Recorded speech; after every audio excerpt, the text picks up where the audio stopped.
Welcome to Subramani. Very young, the word young gets very relative as you get older. When I was in my 40s, a 24-year-old would have been young, but when I'm past my 50s, 24 looks like very young. Right, so a very young doctor asked me what are the best investments I can make. So I said, I could have simply said, find yourself an advisor and start investing, or if you don't want to do that, just pick up an index fund and start investing. I decided to say, what are the investments that a young person should make? It can be a doctor, it could be a lawyer, it could be a chartered accountant, it could be in service, you could be in practice, it doesn't really matter. You could be doing your own business. So what are the things that I would suggest? What would I tell the 22-year-old Subra what I should have done? Some of the things I did, some of the things just happened accidentally, some of the things are nice to have done, I should have done, I didn't do. So first is, I would think, get yourself two mentors. One is a career mentor and one is a money mentor, right? The career mentor should be slightly senior to you, 5 or 10 years senior to you, but not more than 10, because that person is far removed from reality.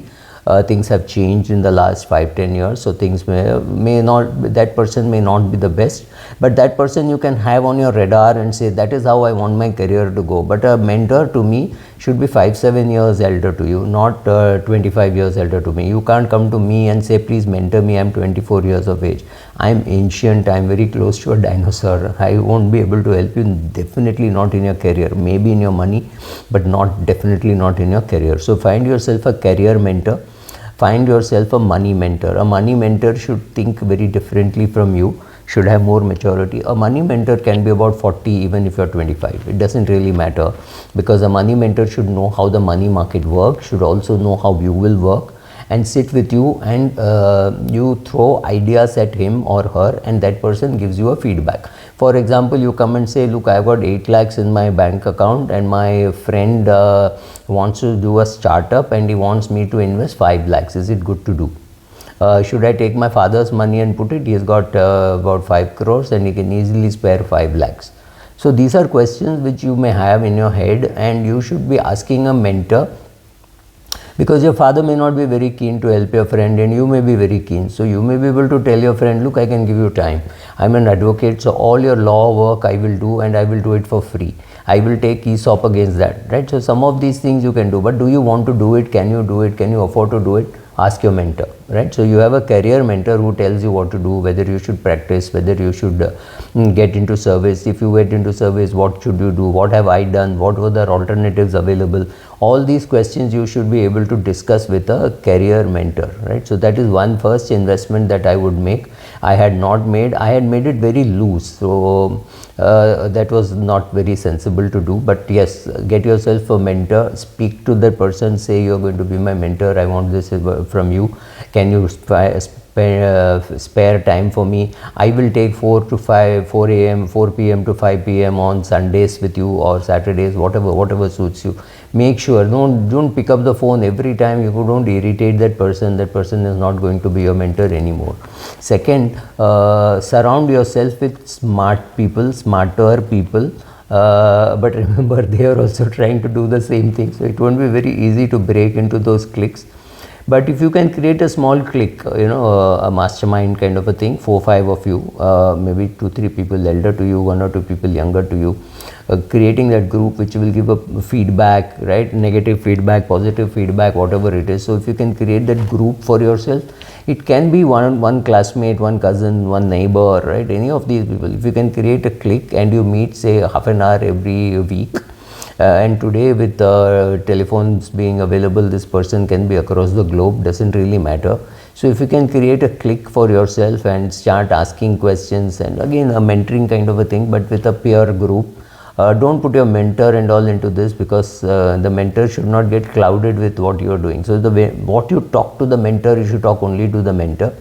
But in this group, you can talk whatever you want. You can even ask, what should the role of a mentor be? Is my mentor good? Is my mentor bad? You can do any of those things. But don't bring the mentor into this group. So, right. So, first is finding yourself a mentor. Second, finding yourself a good group with which to work. Point number 3, depending on how well off you are, whether you are son of a rich man, daughter of a rich man, right? So if you are already well provided for, you can take more risk with your investing. If you don't understand, please understand, wealth is about earning well, saving well and investing smartly. This combination has to be there. It does not matter what is your age, whether you're 24, 42, 62, 82, the same thing happens. But at 82 you can't be earning. At this age of 24 you are earning. So you decide what you want, what lifestyle you want and all those things. But remember, these basics don't change. You have to be earning well, you have to be saving well, that you have to take and invest well, and only then can you create wealth, right? So all this combination is needed. Learn as much of talent as you can. Build on your talents. You're a very good singer, learn to play an instrument. You play instruments well, learn singing, learn music, right? So any of those things. Don't think of, will this skill complement me? Does not really matter. If you are a practicing chartered accountant, nothing stops you from becoming a good kickboxing expert. You go to the gym, you train, you become a kickboxing expert, and you're also practicing as a chartered accountant. Don't think of everything should, if I'm a CA, I should only do law or things like that. Don't restrict yourself. Just build talent upon talent. We do not know what will happen. The value of the rupee can go down, cryptocurrency can fail, your mutual funds can fail, anything can happen. But what you are learning and what you are building for yourself is going to stay with you. So if you are an older chartered accountant, hire younger chartered accountants who have good Excel skills. And if you are a young chartered accountant, learn how to use Excel. Everything possible, the pivot table, the H lookup, V lookup, everything. You need to know everything about Excel, because it's going to be a great skill. Now Excel is something easy to understand, saying, oh, Excel can be useful for a chartered accountant while making presentations. Learn data presentation, right? So you were nicely making PPTs and Excel sheets. Today people want graphics. So understand how it is to be done. I'm not saying you should know every aspect of what you're doing, but even for outsourcing, you need to learn everything, right? If you don't know that it takes 5 minutes to make tea, your servant can say, sir, 1 ghanta lagega, and you will not know whether it is right or wrong. So basics you should learn and just keep building talent. Does not matter if it is of your interest. Maybe you will make that your career. I'm not saying that you leave your main practice and do that, but you never know. So keep building your talent. Don't worry about whether it is going to be useful today, and in the end how it merges is something which you will never know. You can't anticipate all those things, so don't worry about it. Reduce your need to make decisions, right? So when I decided that all official meetings I will end up with a white shirt, black pant, honestly the need to decide goes away. All you need is a white shirt, black pant, black belt, black shoes, black socks and a hanky. Does it take too much to build a portfolio of 4-5 pants and 8-9 shirts? And that's all you need, is the same shirt going in, going out. You just wear it, you put it for a wash, it comes back, you get it ironed or you iron it yourself, whatever, and it is ready. You don't have to worry too much. So similarly, even in food, the restaurants where I like a particular dish, I just order that. So if I like rava masala dosa, every Udupi when I go to, I look at the menu, it doesn't really matter, which means otherwise you have to think, oh, should I have this, should I have that, is this heavy, is this light, am I hungry? So you say, if I'm very hungry, I will have a rava masala dosa. If I'm not hungry, I will split a plate of vada or idli. Just take away the decision making from you. It will definitely save you a lot of time. Everything, right? So you say, okay, like my friend has this 20-minute rule. Is it a 20-minute walk? Then I will walk. Is it a 20-minute bicycling distance? Then I'll bicycle. If it is beyond that, I will take, is it convenient time to take a public transport? If the answer is no, no, then I'll take my car. Otherwise, I will not touch my car. So it's a rule which he has made and he follows it, right?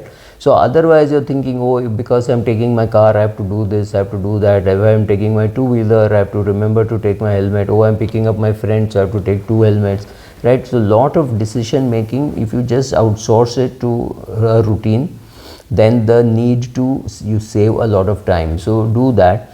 Invest in your friend's business, not to invest in your friend's business, ask your financial mentor, right? So some of these things you can put down to saying, oh, I'll ask my mentor, I'll ask my dad, I'll ask, it's my money, but I have to ask my dad's permission. That's how it is. Maybe you don't ask your dad, but it gives you a window or a door to escape saying, oh, I'm unable to invest, right? So some of these things are also useful. Invest in learning. Learning, I mean, not just reading books. Today, learning need not happen only from books. It can happen from books, it can happen from YouTube, it can happen from blogs, right? So it need not be a physical book. It can be all these sources from where you learn. Learn and implement. It's very important. If you read a book and you like it, then you will reread it and make notes. Or summarize the book, or say, okay, I mean, I have another friend who does that. He writes down the questions in his mind as to what he is going to get the benefit out of reading this book. If he finds it attractive, then only he reads the book. And after reading the book, he makes notes, at least 4 or 5 pages for every 100 pages read. You would say, oh, I learned this, I'm going to implement this, right? Something like that, because I think reading is exaggerated. Learning, understanding, assimilating, implementation is terribly underrated, right? So you need to learn, you need to read, yes, but you need to understand, use and implement. That all that put together. So these are some of the investments which I said, and she was very happy. And she said, can you do a lecture for my group of 5-6 friends? And I've said I'll do it. So let's see how it goes. So yes, of course, money investing is important. I'm not saying no, but go through your financial mentor, get yourself a coach, get yourself a financial advisor, what you want, whatever you want to call. Maybe 15 years older than you if you're 25, and if you're already 40, you could get somebody who is 60, and if you're 60, get somebody who is 25, because that person can help you more with technology. Thank you.